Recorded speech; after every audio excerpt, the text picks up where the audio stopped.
Buongiorno, benvenuti a questa edizione del nostro telegiornale. Vediamo subito i titoli. Si è conclusa ieri sera la spettacolare eruzione dell'Etna che ha dato vita ad un'altissima fontana di lava e a 2 colate. Ripulita dalla cenere anche la pista dell'aeroporto di Reggio Calabria. Furti, incendi, devastazione nelle campagne di Gela, spadroneggia e racket dei pastori. La denuncia di 2 imprenditori: ci sentiamo abbandonati dallo Stato. I figli sono di chi li cresce, famiglia in corteo per Miele, il bimbo di 3 anni conteso da 2 madri, quella naturale e quella affidataria. Il tribunale ha deciso che dovrà essere restituito alla madre biologica che lo rivuole indietro. La violenza nasconde fragilità, la ricetta di Don Ciotti di fronte ai tanti episodi di devianza giovanile. A Palermo per un confronto invoca la cura da parte della politica. In Sicilia brillano 3 nuove stelle Michelin, tutte nella zona sudorientale, a Marina di Ragusa, Noto e Siracusa. Andiamo a scoprire le ricette dello chef di Ortigia. Calcio, il Catania di Lucarelli affronterà domani la Virtus Francavilla in un Massimino gremito. Non sentiamoci troppo bravi. Il Messina oggi in trasferta in casa del Monterosi, ultimo in classifica. Il Palermo perde in casa tra i fischi con il Catanzaro.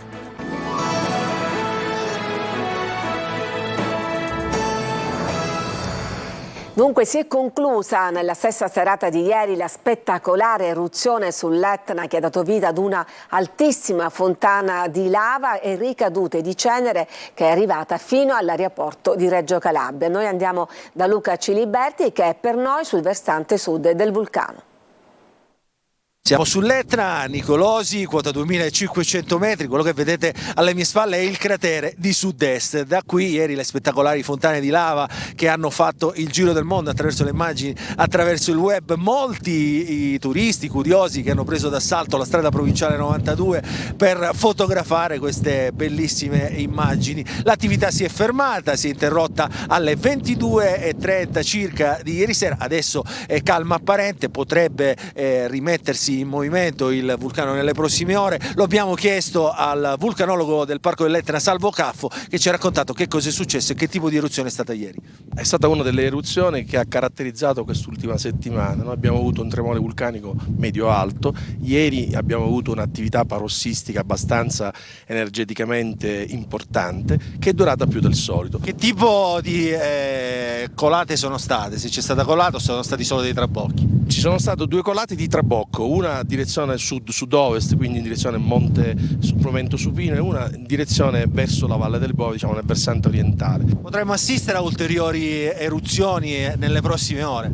Sì, molto probabilmente ci sarà, perché si era innescata una dinamica di tipo ciclica perfettamente compresa dai colleghi dell'Istituto Nazionale di Geofisica e Vulcanologia, che avevano nei loro report già informato anzitempo su quale poteva essere l'attività che si sarebbe sviluppata e che puntualmente quasi ogni giorno, come molti avranno anche visto su articoli scritti da Marco Neri o da Boris Benck, in maniera ciclica, cioè già sapevamo al mattino che all'aumentare dell'ampiezza del tremore vulcanico a certi tipi di valori avrebbe avuto luogo un'attività stromboliana che poi evolveva in un'attività un po' più violenta. Durante l'eruzione si è verificata anche emissione di cenere lavica che, sospinta dai venti nord-orientali, si è prima depositata nella zona di Taormina, Giardini Naxos e Fiumefreddo, sino ad arrivare poi in tarda serata nella pista dell'aeroporto Tito Minniti di Reggio Calabria. Dicevamo, turisti tanti, anche a quota 1900 metri, vengono qui per guardare l'Etna, per vedere se c'è ancora qualcosa da fotografare. Raccomanda prudenza il titolare della funivia dell'Etna, Francesco Russo Morosoli, che proprio stamattina era sugli impianti, l'abbiamo sentito. Si vedete tutti i tipi di turisti venire da ogni parte del mondo, qualcuno anche impreparato.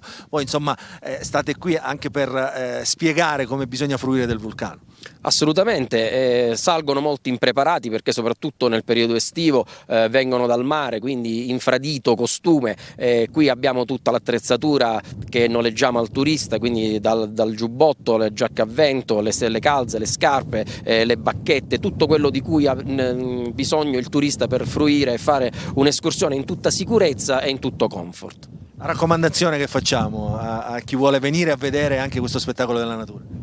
La raccomandazione è sempre la prudenza che deve essere alla base di qualsiasi principio e di qualsiasi approccio al vulcano, perché ricordiamo che stiamo salendo sul vulcano attivo più alto d'Europa, patrimonio dell'umanità, e quindi ci vuole il giusto rispetto, forse è la parola più indicata, rispetto e prudenza. Grazie a Luca Ciliberti. Torniamo a Sicilia, a quota mare, andiamo a Gela dove rubano tutto, dalla paglia al ferro, e poi lasciano le campagne devastate. Da mesi a Gela la situazione è drammatica, la paura degli imprenditori agricoli in questo servizio di Gerri Italia.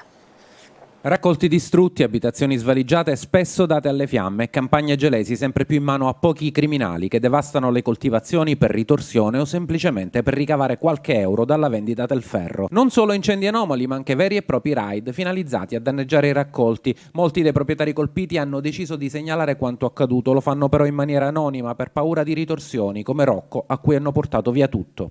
Quanti furti hai subito? Nell'ultimo periodo già 2 consecutive nel giro di una ventina di giorni. Mi hanno lasciato completamente senza nessuna attrezzatura. Non posso fare più, affrontare il prossimo anno la campagna che si deve fare. Non mancano poi segnalazioni relative ai continui pascoli abusivi che senta Angelo, un altro imprenditore agricolo. Ti sto in base e ti prendono per scemo.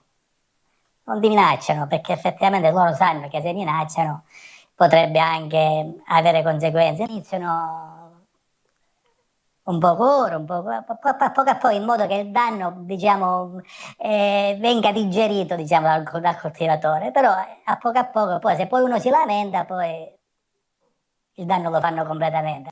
Le campagne così diventano terra di nessuno, eppure secondo Rocco basterebbe poco per individuare i responsabili. Non ci sono nessuno controlli, le denunce vengono fatte, anche i carabinieri aprono le braccia e dicono purtroppo, diciamo, la legge non ci permette di intervenire come vogliamo intervenire. Noi ci sentiamo completamente abbandonati dallo Stato. Le denunce di Rocco e di Angelo, così come quelle di decine di altri agricoltori, sono state raccolte dall'associazione antiracket gelese, che nei prossimi giorni incontrerà il prefetto di Caltanissetta per chiedere interventi decisi. Cercherò di parlare anche col prefetto, ho già parlato con qualcuno delle forze dell'ordine che mi danno la disponibilità, però penso che è una situazione molto più generalizzata. Quindi questo racket tra pastori e chi ruba il ferro è diventato un unicum che bisogna combattere. Un corteo oggi a Catania per chiedere giustizia per Miele, il bimbo di 3 anni conteso da 2 madri, quella affidataria e quella naturale. L'ultimo verdetto dei magistrati ha deciso che il bambino deve essere restituito alla madre biologica. I figli sono di chi li cresce, dicono però tante mamme. Emanuela Corsi.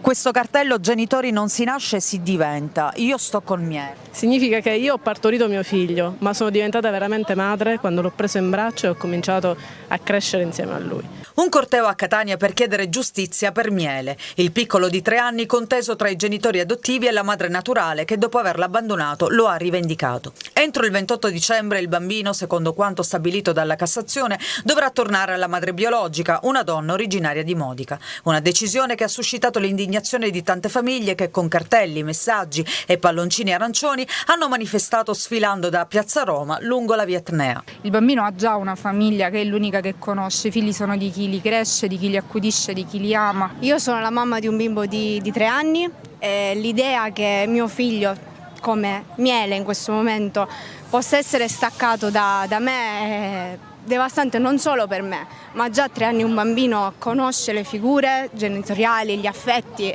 Un bambino che sta a 3 anni con i genitori affidatari, che è amato, che è curato, come si fa a strapparlo? Immagino il dolore di questi genitori, ma anche immagino il dolore che potrebbe provare Miele. Non solo donne, ma anche tanti papà presenti al corteo. Io dico sempre che i figli non sono di chi li partorisce, ma di chi se ne prende sempre cura. La manifestazione è stata organizzata da Maria Elena, che come i genitori di Miele ha condiviso il percorso di adozione. La dobbiamo smettere di fare distinzioni tra biologico e adottivo. Siamo famiglie che amano al pari di qualsiasi altra famiglia. L'iniziativa si aggiunge alla petizione aperta su change.org, dove attualmente si contano quasi 40.000 firme. Hanno assaltato le poste di via Pacinotti a Catania nel cuore della notte scorsa cercando di portare via il bancomat con un escavatore, lo vedete in queste immagini, non senza avere prima bloccato le strade di accesso alla zona con 5 auto rubate. I carabinieri, allertati da una segnalazione, hanno bloccato lo spettacolare tentativo di rapina, particolare di cui i ladri evidentemente non erano a conoscenza. Nell'ATM non c'erano in quel momento banconote. Al posto dei bicchieri e dei liquori nascondeva una pistola nella credenza del salone e un'altra era conservata nell'armadietto del bagno. L'inquilina dell'appartamento, una donna di 30 anni, è stata arrestata dagli agenti di polizia che stavano controllando alcune abitazioni ritenute luoghi di spaccio o frequentate da pregiudicati. Le armi, dotate anche di munizioni e in un caso modificate, sono state sequestrate. Alcol, droghe, mancanza di obiettivi, mala movida, giovani sempre più al centro di episodi inquietanti. Così oggi nel corso di un convegno a Palermo incentrato sulla città e il ruolo delle periferie, alla presenza di Don Luigi Ciotti, abbiamo chiesto al presidente di Libera quale può ancora essere l'ancora di salvataggio per tutti questi giovani. Sentiamo Marco Gullà. Quali trasformazioni per una città più giusta? E questo è il tema di un confronto alla presenza di Don Luigi Ciotti andato in scena oggi a Palermo. Una riflessione sulla città che desideriamo a partire soprattutto dalle periferie. Uno dei temi caldi però che riguardano il territorio è il valore dei giovani. Giovani che spesso si perdono tra alcol, droghe e anche malamovida. Don Ciotti prova a dare la sua motivazione a tanti episodi inquietanti successi a Palermo e anche in Sicilia. Cresce questa violenza. E molti ragazzi è un modo per dire che io ci sono, per affermarsi, per sottolineare la loro presenza e arrivano a fare dei gesti di richiamo forti, non condivisibili, che ci inquietano, che ci pongono delle domande, ma dobbiamo cogliere quello che apparentemente sembra una forza e in realtà denuncia una fragilità delle persone. Atti di violenza tra i giovani per dire io ci sono, io esisto. Eppure la politica dovrebbe fare molto di più per tutti questi giovani, dice Don Ciotti. È la politica che deve dare la sua risposta, che vuol dire fare le politiche, perché l'essenza della politica è fare le politiche. Se la politica non fa le politiche, non è politica, è un'altra cosa. Sulle periferie abbandonate, soprattutto al sud, Don Ciotti ha la sua ricetta. Ecco quale. Cresce la fragilità, cresce l'emarginazione, cresce la rabbia e alla città della rabbia si deve rispondere con la città della cura. Cresce i ragazzi a cui mancano degli appigli, di punti di riferimento, delle opportunità e quindi è una città che deve interrogarsi. E a riprova di quanto appena detto arriva un altro episodio, l'ennesimo. Un professore del liceo classico di Bagheria è stato aggredito da 2 giovani che aveva appena rimproverato perché scorazzavano sul marciapiedi a bordo di uno scooter. È successo in via Dante nei pressi di un bar. Per tutte risposte i 2 hanno schiaffeggiato il professore che non ha reagito mentre alcuni ragazzi lo avrebbero difeso. Nel frattempo è arrivata anche la pattuglia dei carabinieri di Bagheria che ha identificato i 2 aggressori. I carabinieri di Siracusa hanno arrestato un operatore ecologico di Priolo Gargallo per usura e tentata estorsione ad un imprenditore. Secondo le indagini, la vittima, che aveva avuto un prestito di 6.000 euro, avrebbe dovuto ripagarne 40.000 con rate mensili di 1.200 ciascuna. Ci fermiamo adesso, c'è una pausa per la pubblicità, torniamo subito dopo.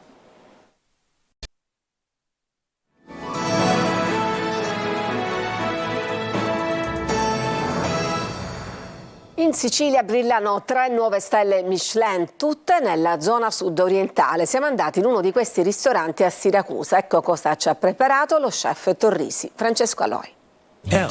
La buona cucina premiata dalla guida Michelin. Sono 3 le nuove stelle assegnate in Sicilia, a Marina di Ragusa, Noto e Siracusa. Noi siamo andati in uno di questi ristoranti a Ortigia. Se l'aspettava? Allora, no, diciamo che è stata una bella sorpresa per tutti. è stato per noi è una grandissima soddisfazione. La cerimonia lo scorso 14 novembre al Teatro Grande di Brescia. 26 gli chef che hanno ottenuto la prima stella. Tra loro c'è anche Giuseppe. I suoi piatti con pesce e carni locali, tartufi e funghi dell'Etna hanno fatto colpo. Ho magari delle preferenze più che altro di ingredienti, però non ho un cavallo di battaglia mio. Oggi cosa ci prepara? Allora, oggi prepareremo un piatto totalmente vegetariano che è presente nella nuova carta autunno-inverno del 2023 e sarà un carciofo con un fondo vegetale, un fondo bruno vegetale ripieno con gli stessi scarti del carciofo, con il gambo facciamo un cappuccino. Gli ispettori Michelin osservano tutto, dalla qualità dei prodotti messi in tavola alla personalità dello chef. Ricevuta la stella, però bisogna fare attenzione. L'ispettore è sempre dietro l'angolo, pronto a darne una nuova, ma anche a toglierla. Il piatto è servito.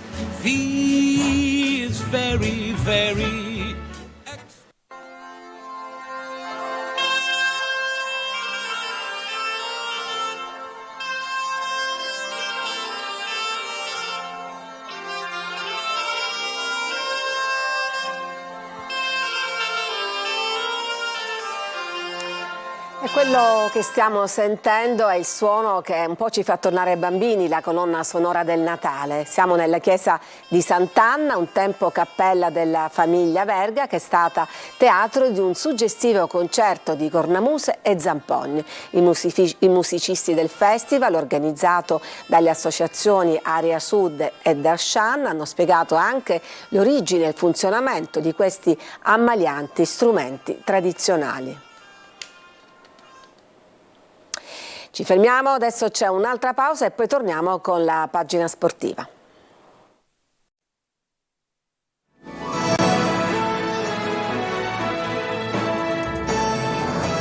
Eccoci alla pagina sportiva. Dopo 2 successi consecutivi in campionato e il passaggio del turno in Coppa Italia, il Catania di Lucarelli affronterà domani la Virtus Francavilla in un Massimino gremito, ma Lucarelli dice: non sentiamoci bravi. Marco Carli. Lucarelli l'ha definita la partita più importante del periodo per le insidie che porta sulla strada del rilancio. La Virtus Francavilla indietro in classifica e sulla carta una squadra meno attrezzata delle ultime affrontate, e su questo ha invece fatto leva l'allenatore del Catania, che fin da mercoledì, dopo il successo ai rigori col Crotone, ha invitato i suoi a puntare l'attenzione sull'avversario successivo. La vera impresa la dovete fare domenica, ha detto al gruppo, proprio per tenere alta la concentrazione, anche perché pure la Virtus ha cambiato allenatore e Occhiuzzi alla prima ha vinto con il Brindisi. Lucarelli, anche nella conferenza prepartita, avvisa squadra e ambiente. C'è il giusto entusiasmo e deve rimanere entusiasmo, perché se diventa euforia è pericoloso, è molto pericoloso. Noi diventiamo, i problemi li abbiamo quando siamo forse troppo euforici e diamo troppo per scontato magari certe cose. Quindi ben venga l'entusiasmo, no all'euforia. Al Massimino, come sempre, diremmo, ci sarà il pubblico delle grandi occasioni, un tifo da Serie A. Le scelte sono ispirate alla continuità, anche se si valuta qualche situazione in difesa con Lorenzini e Castellini favoriti per giocare con Silvestri e Buà. Per il resto, Beters e il ritorno dal primo di Zammarini, Rocca, Di Carmine e probabilmente Marsura. Ma Lucarelli guarda all'intera partita, oltre che al sistema da utilizzare. Ripeto, il rischio magari di quando fai delle vittorie consecutive è quello di pensare di essere diventati bravi e di aver risolto tutti i problemi. Noi bisogna essere bravi a non sentirsi troppo bravi in questo momento. Trasferta delicata oggi pomeriggio per il Messina, che gioca a Teramo contro il Monterosi. Giallorossi in cerca di riscatto dopo 5 sconfitte. Sergio Colosi. Dopo novembre senza punti e gol, il Messina apre dicembre con uno scontro salvezza per nulla banale. Fischio d'inizio oggi alle 16:15 a Teramo contro il Monterosi, per interrompere la striscia negativa di 5 sconfitte e ritrovare un successo che fuori casa manca da 8 mesi e in generale dallo scorso 14 ottobre. Modica, la cui panchina è sempre più in bilico nonostante le rassicurazioni del presidente Sciotto, si affida per Teramo ai superstiti. 6 assenti lo squalificato Franco e gli infortunati Lia, Giunta, Buffa, De Matteis e Darini. Sarebbero poca cosa in una rosa normale, ma nel Messina pesano e come. 4-3-3, Fumagalli in porta, a difesa a 4 con Ferrara e Manetta centrali, Polito e Ortisi ai lati. A centrocampo gli unici 3 disponibili, Firenze, Frisenna e Scafetta. Attacco con Plescia, Ragusa e Zunno. Monterosi ultimo a 2 punti dai giallorossi, dignitoso nel KO di lunedì scorso a Benevento, senza Altobelli e con il rientrante Vano in attacco. Per il Messina sconfitta significherebbe sorpasso. E il Palermo ha perso in casa tra i fischi del Barbera. Un altro flop al Barbera, Palermo-Catanzaro finisce 1-2, ma soprattutto finisce con i fischi e Rosanero e gli applausi ai giocatori avversari. Un'altra brutta partita della squadra di Corini, totalmente in balia dell'avversario. Il Catanzaro ha vinto nettamente trovando le reti con Iemmello a fine primo tempo e poi raddoppiando con Biasci. All'83esimo il gol di Stulaz è solo un gol per gli amanti delle statistiche, perché il Palermo non riesce più a graffiare. Sconfitta più che meritata, la squadra rosanero non gioca a calcio, non corre, non ha idee, è palese che c'è una netta spaccatura tra giocatori e allenatore. La società però continua ad avere il British mood e non esonera Corini per dare la giusta scossa. E così il risultato è quello che è maturato al Barbera. A preoccupare soprattutto l'atteggiamento dei giocatori senza una bussola. Iemmello da rapace segna il gol del vantaggio al tramonto del primo tempo, poi Biasci in contropiede affonda il colpo per il 2-0 mandando in estasi gli oltre 1000 tifosi del Catanzaro nel settore ospiti. Corini mette dentro forze fresche, nessuna scossa. L'unico che prova a risollevare le sorti è Stulaz che segna il gol dell'1-2, ma poco cambia. Il Catanzaro resiste facilmente e porta a casa i 3 punti. Per il Palermo si tratta della quarta sconfitta nelle ultime 7 partite, 5 delle quali giocate in casa, un trend da retrocessione. Corini però resterà sulla panchina rosanero anche per la prossima partita, che sarà domenica 10 a Parma. Ed è tutto per questa edizione, grazie per averci seguito, vi auguro un buon pomeriggio.